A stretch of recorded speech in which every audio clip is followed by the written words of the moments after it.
Boleh jadi dia pun terjebak dalam pemikiran yang menurut saya keliru. Boleh kan?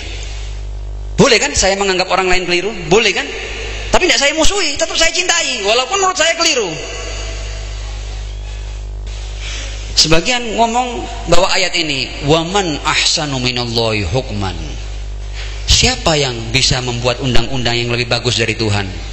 Nah, memang tidak ada. Boten wonten aja nih. Tidak ada yang mampu membuat undang-undang lebih hebat dari Tuhan. Ya sudah, kalau gitu kembali ke hukum Tuhan. Nanti dulu. Sekarang waman ahsanu minallahi hukman. Ini agak serius dia, tidak apa ya, serius ini. Tadi kalau tadi guyon-guyon, ini serius ini. Serius loh ini, tidak apa ya. Waman, ketika saya ngomong serius ini bukan serem, cuma kita butuh perhatian supaya tidak disalahpahami. Yang bahaya itu disalahpahami nanti. Waman ahsanu minallahi hukman. Loh, iya, tidak ada yang bisa membuat undang-undang lebih bagus dari undang-undang Tuhan. Tapi sekarang saya tanya, kalau kita mau tahu hukum Tuhan, kita mau undang-undang Tuhan, ke siapa kita merujuknya? Kalau kita ini loh mau tahu undang-undang Tuhan, kita mau tahu agama, kita ke siapa merujuknya? Ke ulama toh.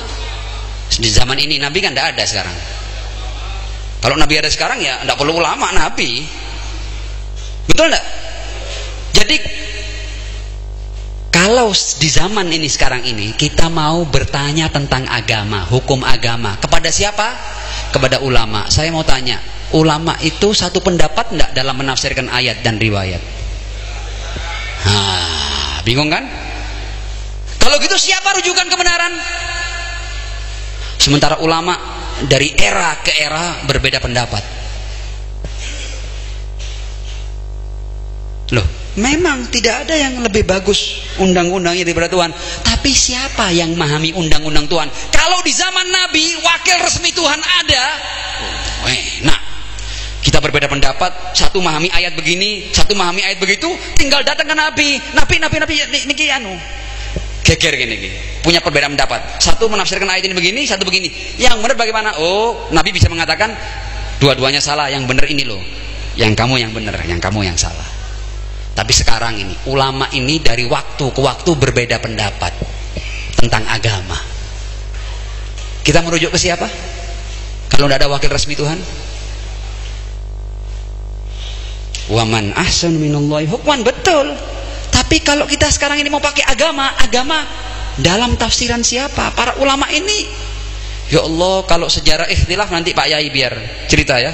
Ikhtilaf di antara ulama ini hanya urusan beda menafsirkan ayat dan riwayat ini sudah berapa banyak darah yang tertumpah.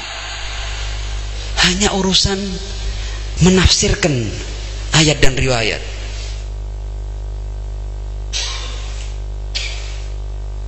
Jadi yang dari Tuhan pasti benar, tapi yang murni dari Tuhan, yang dibawakan oleh wakil resmi Tuhan, para nabi, para rasul. Kalau yang dibawa oleh para ulama, interpretasi.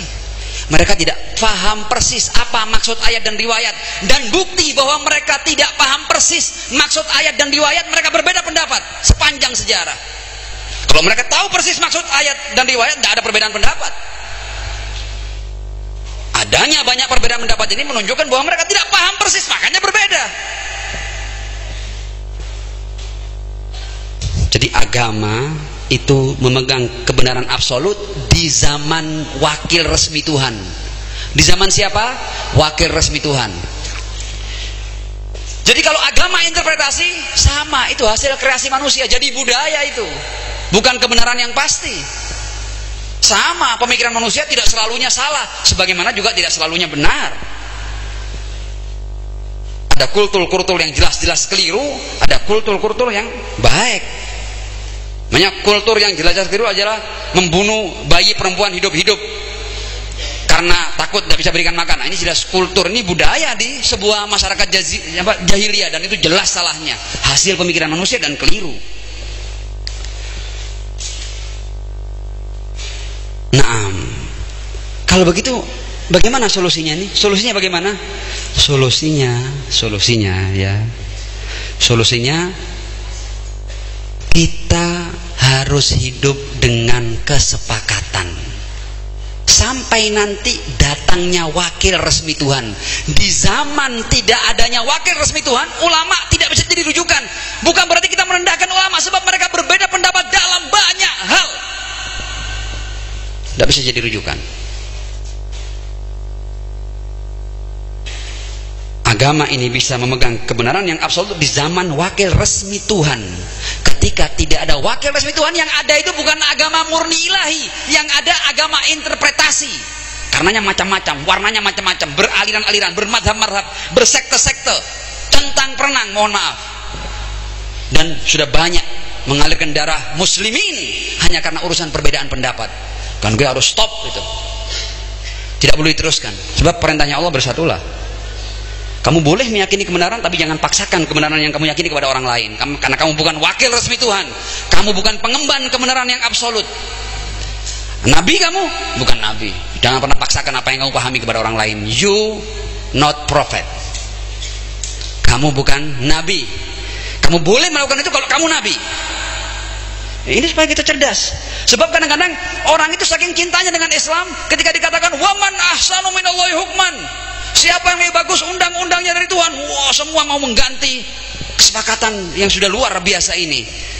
Nabi saja, Rasulullah di tengah-tengah masyarakat Madinah, ketika hidup di tengah-tengah masyarakat yang tidak semua mereka menerima kenabiannya, Rasul hidup dengan mereka dengan kesepakatan-kesepakatan. Nabi loh ini. Lihat perjanjian-perjanjian Rasul dengan orang-orang Yahudi, dengan orang-orang Nasrani, perjanjian-perjanjian. Sebab apa? Sebab mereka tidak meyakini kenabiannya. Kebenaran absolut dari saya ini akan diterima kepada orang-orang yang mengimani saya. Tapi ada orang-orang yang tidak mengimani saya, meskipun saya mengemban kebenaran absolut, saya tidak bisa hidup bersama kecuali lewat kesepakatan-kesepakatan, perjanjian di antara kita, ada tanda tangan kita. Masa kita mau lebih laju dari Nabi? Jangan dong. Jangan. Free kick nanti. Itu kartunya bukan merah lagi, lorek itu sebenarnya. Sudah terlalu pelanggaran. Kalau kita mau balap Kanjeng Nabi, buatan saya, jangan balap Kanjeng Nabi. Kita harus ikut di belakangnya. Wa ma atakumur rasulu fakhudhuhu wa ma nahakum anhu fantahu. Nah, sekarang ini sudah di akhir ya. Mohon maaf kalau kepanjangan. Saya tidak niat panjang kayak gini. Tapi sudah diizinkan tadi, ya akhirnya ngomong. Jadi di zaman belum datangnya wakil resmi Tuhan, pandai-pandainya kita membuat kesepakatan di antara kita. Kita ini yang sudah multi etnis, multi ras, multi suku, multi agama, multi madhab, multi sekte, multi pemahaman, yang kadang-kadang sesama pengikut madhab Syafi'i, apa dikira pandangannya ketika menerjemahkan fatwanya Syafi'i sama semuanya? Tidak, beda-beda. Menurut saya Syafi'i pendapatnya begini, menurut saya lain lagi. Loh, ini kita ngomong kenyataan. Jadi jangan sampai karena tidak cerdasnya kita memahami situasi dan kondisi dan memahami permasalahan, akhirnya kita tukaran terus, geger terus kita ini. Tinju itu ada rondenya, pakai 1, 2 selesai. Ini kita kayaknya muslimin tidak ada rondenya, tanpa akhir ronde terus. Kayaknya mau dibuka lagi ini, digelar lagi ini pertarungan antar umat ini. Oh, jangan, harus selesai, harus diakhiri ini. Dan yang mengakhiri mulai setiap kita ini, kita suarakan kebersamaan, kita suarakan saling menghormati pendapat, kita keluarkan cinta. Kata Imam Ali bin Abi Thalib, manusia itu ada 2. Ada kalanya dia saudaramu seagama, atau paling tidak kamu kan sesama manusia kan. Masa kamu sama manusia mau jadi kanibal kamu? Tuh, kita ini kadang-kadang sok anti kanibal, tapi kita kanibal. Ya kan, ketika kita memerangi manusia, lo itu saudaramu sesama manusia. Bagaimana kamu izinkan dirimu untuk memerangi sesama manusia? Harus berakhir ini. Masa 2 tambah 2 4 tidak bisa jumlah kita? Jangan. Nah,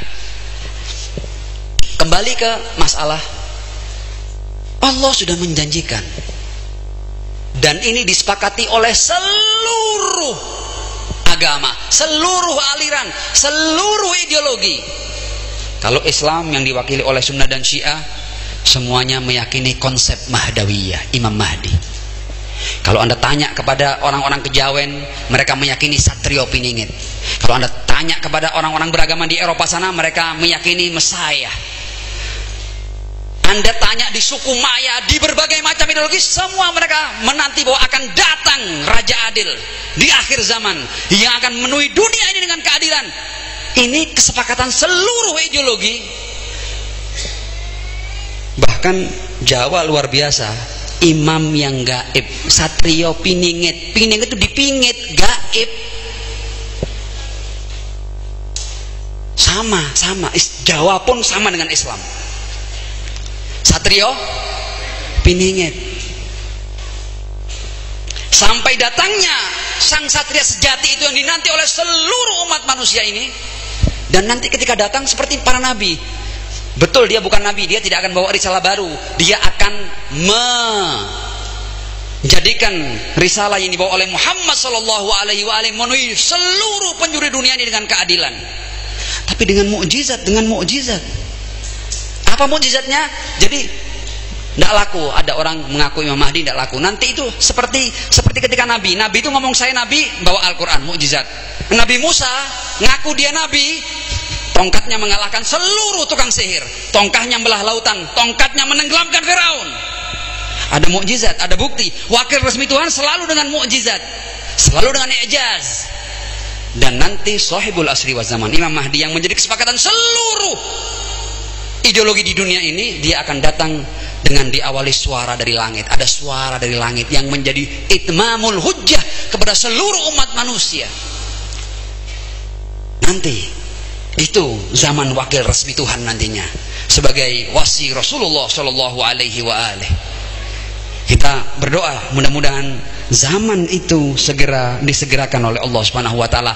Tapi sebelum zaman itu datang, maka yang membuat kita bisa hidup bersama adalah rajutan-rajutan di antara kita. Dan kita sudah punya rajutan yang luar biasa. Kita punya rajutan Pancasila. Kita punya rajutan Bhinneka Tunggal Ika. Kita punya rajutan NKRI. Dan kita punya rajutan UUD 45. Dan jangan dirobek rajutan ini. Rasul saja dengan orang-orang Nasrani Yahudi yang tidak mengakui kenabiannya, Rasul buat perjanjian-perjanjian. Dan pendiri bangsa ini, orang-orang yang meneteskan darah untuk merdekanya bangsa ini, untuk terciptanya republik ini, sudah membuat rajutan. Jangan diusir lagi rajutan ini. Karena itu NKRI harga merdeka. Hidup Pancasila. Hidup Bhinneka Tunggal Ika. Salli ala Muhammad wa ali Muhammad wa ajil farajahum. Lalu di mana kalau gitu peran agama loh? Kalau Anda ini seorang muslim, tunjukkan sebagai seorang muslim sumbangsih terbesar Anda kepada umat manusia. Kalau Anda seorang Buddha, tunjukkan sumbangsih Anda kepada seluruh umat manusia. Kalau Anda seorang Hindu, ini kita pakai frame fastabiqul khairat. Punya frame-nya. Kalau Anda muslim, hal terbaik apa yang bisa Anda persembahkan untuk bangsa dan negara Anda? Harus begitu. Jangan untuk mengikut yang lain. Khairun nas anfa'uhum linnas. Sebaik-baik manusia. Ini semuanya ajaran Nabi. Kalau mau ngomong Islam, khairun nas anfa'uhum linnas, bukan anfa'uhum lil muslimin. Sahih amla ada. Ya cukup lah ya. Sudah terlalu panjang kita. Jadi mohon maaf kalau kebablasan. Mudah-mudahan apa yang saya bicarakan bisa menjadi motivasi bagi diri saya sendiri untuk memberikan yang terbaik kepada sesama manusia, dan mudah-mudahan bisa menjadi penyemangat antum yang mendengarnya untuk bergerak di jalan yang sama. Mudah-mudahan bangsa Indonesia bersatu, jaya, dan bisa bermanfaat bagi bangsanya dan bagi seluruh bangsa di dunia, insya Allah. Kita ingin kehidupan sesama manusia saling damai, saling menghormati, saling menghargai, saling menyayangi, saling menghormati. Jangan ganggu orang lain. Sholawat.